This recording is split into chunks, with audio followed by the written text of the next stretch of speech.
TV Live News Streaming.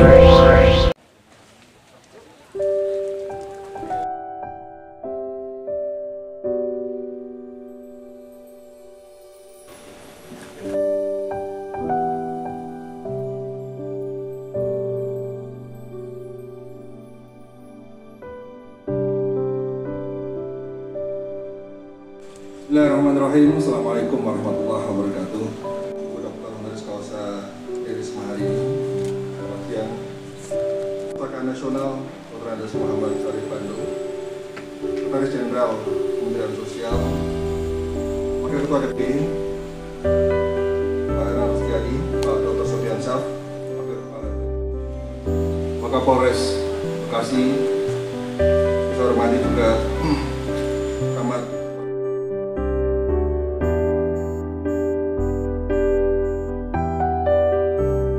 masyarakat dan para warga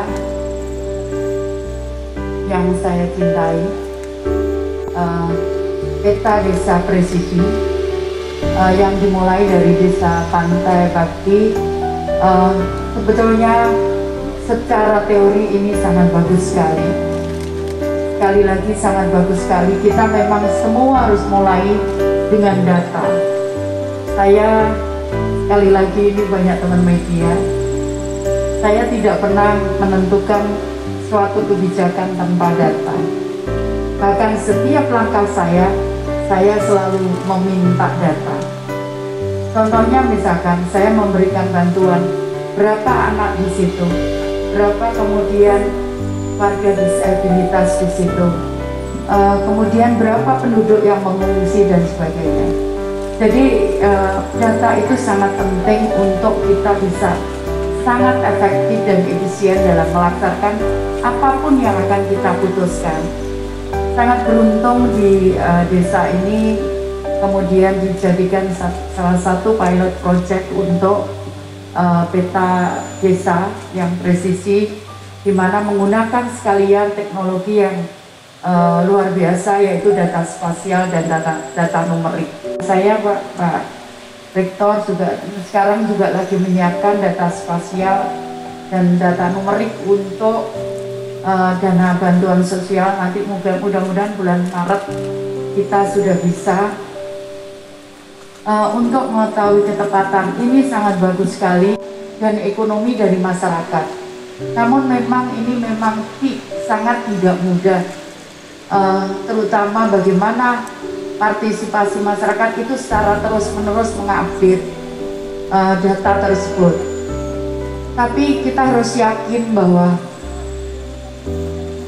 memang tidak ada yang mudah di awal, tapi itu akan sangat mudah nanti ke depannya suatu saat kita membutuhkan sesuatu, terutama kalau kita mengerjakan sesuatu yang misalkan bagaimana mengatur tingkat, misalkan di sini produksi misalkan pertanian atau perikanan, itu akan sangat mudah sekali untuk diambil keputusannya apabila kita menggunakan data yang tepat.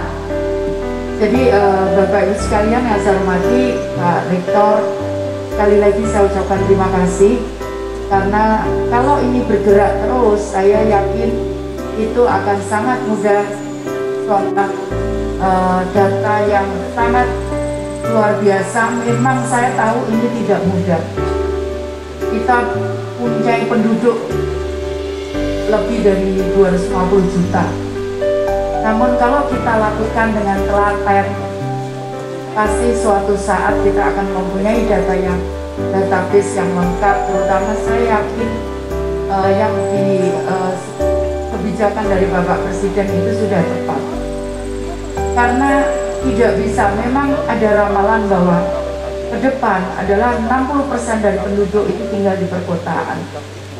Tapi saya sangat percaya kalau itu kita bisa, kebijakan kita di daerah pedesaan itu menjadi tepat, maka saya yakin godaan-godaan untuk pemindah ke kota ini menjadi lebih kecil.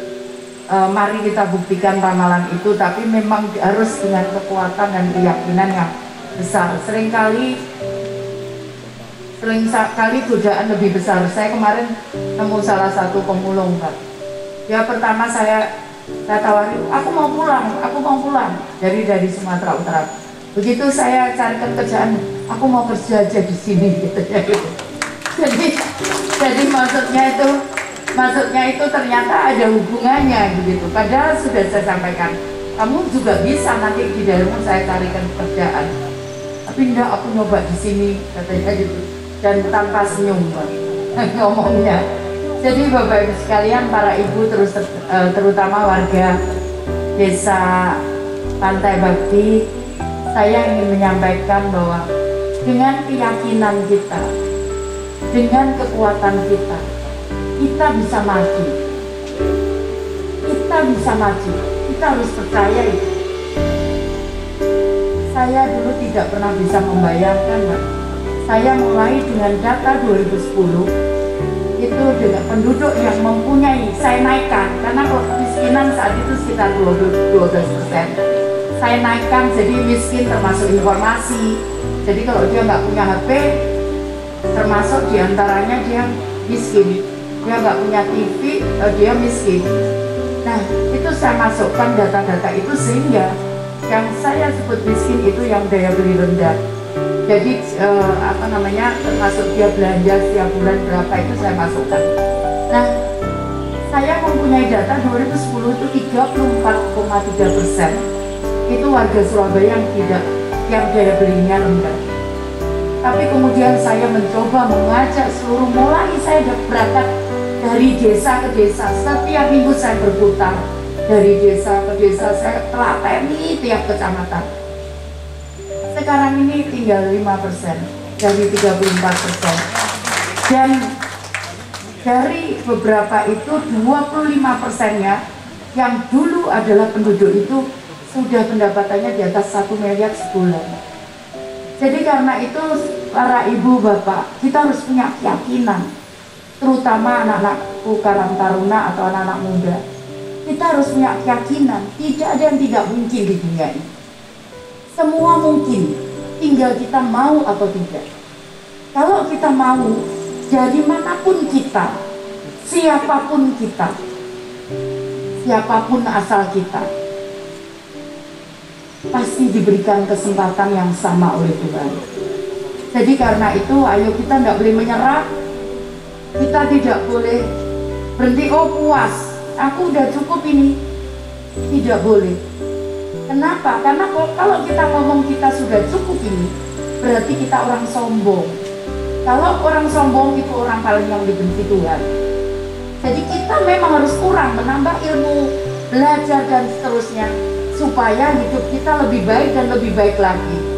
Bayangkan Bapak Ibu sekalian, kalau dengan Bapak Ibu sekalian bisa membuka jalan, putra putri Bapak Ibu sekalian bisa berhasil dan bisa sukses, maka akan bisa mengangkat derajat kedua orang tuanya. Apalagi kalau putra putri penjenengan berhasil, kemudian membuka usaha, kemudian mempekerjakan orang lain, kita bisa membantu orang lain, menolong orang lain mencari nafkah. Jadi karena itu, ayo kita rukun, kita bersama-sama, kita gotong royong, kita hidupkan kembali untuk bisa bersama-sama maju. Untuk bisa bersama-sama kita bisa bergerak. Yakinlah bahwa Tuhan kita adalah Maha Adil. Tuhan kita Maha Kuasa. Siapapun dia, kalau memintanya dan kita berusaha, pasti Tuhan akan memberikan itu kepada kita.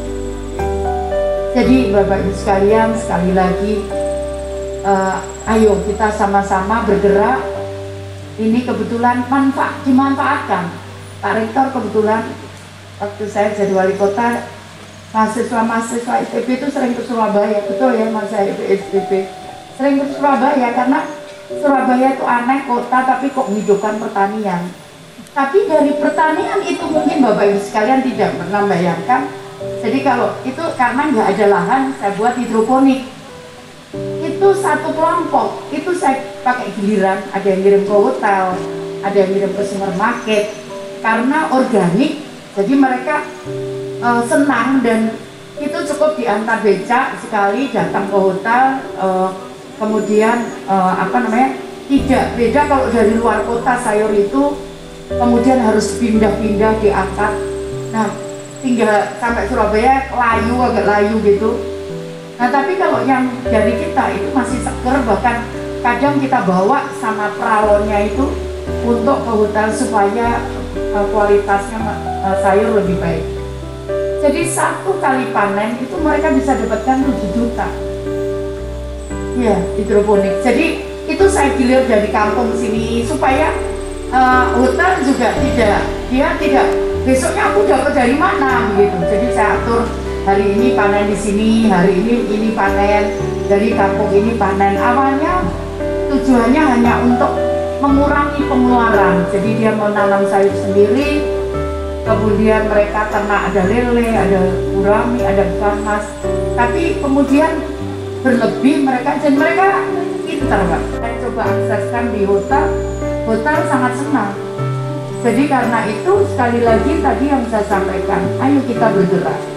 Tidak ada hujan uang, tapi bisa diciptakan itu. Kalau kita mau. Ada seorang ibu dulu dia ngomong, Risma jangan bilang saya mulai nol. Kalau saya bilang ibu-ibu ini mulai nol, dia protes. Saya nggak mulai nol karena utang saya banyak katanya. Tapi sekarang yang saya Bapak Ibu sekalian, dia sudah bisa ekspor. Dan kalau saya tanya rumahmu berapa? Rumahku 3 Bu. Anakku sudah bisa saya sekolahkan sampai S2.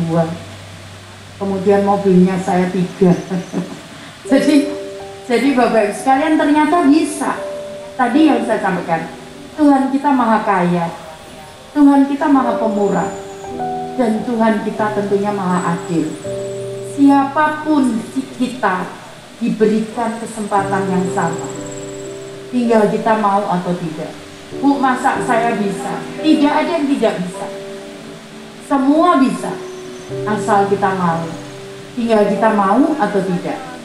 Itu saya kira. Nah, kalau sudah begitu, Mbak, mari kita gunakan data ini dengan baik. Nah, kalau kita bisa menggunakan data ini, maka saya yakin kita akan lebih mudah.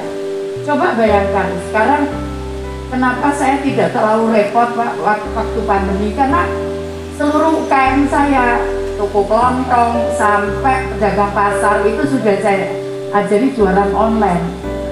Jadi pada waktu terjadi pandemi mereka nggak bingung lagi. Nah, kalau ini ada di titik, misalkan di sini ada produk yang baik, ada di titik di dalam peta dunia, itu ada titik produksi sesuatu, bukan tidak mungkin Bapak Ibu sekalian pesanan itu akan datang dari luar negeri. Dan itu terjadi di warga Surabaya. Jadi karena itu Bapak Ibu sekalian, ayo kita mari bergerak. Tidak mungkin orang itu hanya punya kekurangan. Pasti seseorang juga punya kelebihan. Ayo kita manfaatkan. Ngomong bisa, belum tentu kita besok bisa. Belum tentu nanti 1 jam bisa. Tapi kalau kita sudah mulai bergerak saat ini, tidak kita tunda, maka satu saat maka kita akan tinggal meraih hasilnya. Saya kira itu Bapak Ibu sekalian, sekali lagi matur nuwun. Jadi terima kasih. Boleh dicek Pak, dulu anak-anak mahasiswa sering jadi pameran di Surabaya, kemudian ya macam-macam saya nggak tahu dengan alumninya. Ya sampai kok di sini Bu, katanya di sini yang mengembangkan pertanian. Lucu kan, Surabaya, orang pasti tidak percaya. Tapi itulah yang terjadi. Dan tempatnya nggak besar-besar Pak, cuman kecil-kecil di kampung, jalan selebar 3 meter, 2 meter itu di tepinya mereka tanam semua sayur-sayur mayur, sehingga mereka dapat yang fresh, kemudian mereka juga sisanya bisa dijual. Saya kira itu Bapak Ibu sekalian, mari seluruh warga, ayo bersama-sama. Kita tidak bisa, kita akan, kalau di dalam, mohon maaf, di dalam Al-Quran itu kita lebih terhormat kalau tangan kita di atas. Karena itu mari kita bersama-sama tidak hanya mengandalkan bantuan, tapi mari kita bersama-sama kita bisa memberi orang lain yang kekurangan. Maka insya Allah kita akan bisa mendapatkan tempat yang terbaik nanti kelak. Saya kira itu. Terima kasih Pak Kepala Dinas Sosial, dan terima kasih Pak Lurah, Kepala Desa dan Bapak Ibu sekalian yang saya hormati. Matur nuwun, mudah-mudahan apa yang kita lakukan ini dengan niat yang baik kita bisa belajar. Saya akhiri, wassalamualaikum warahmatullahi wabarakatuh.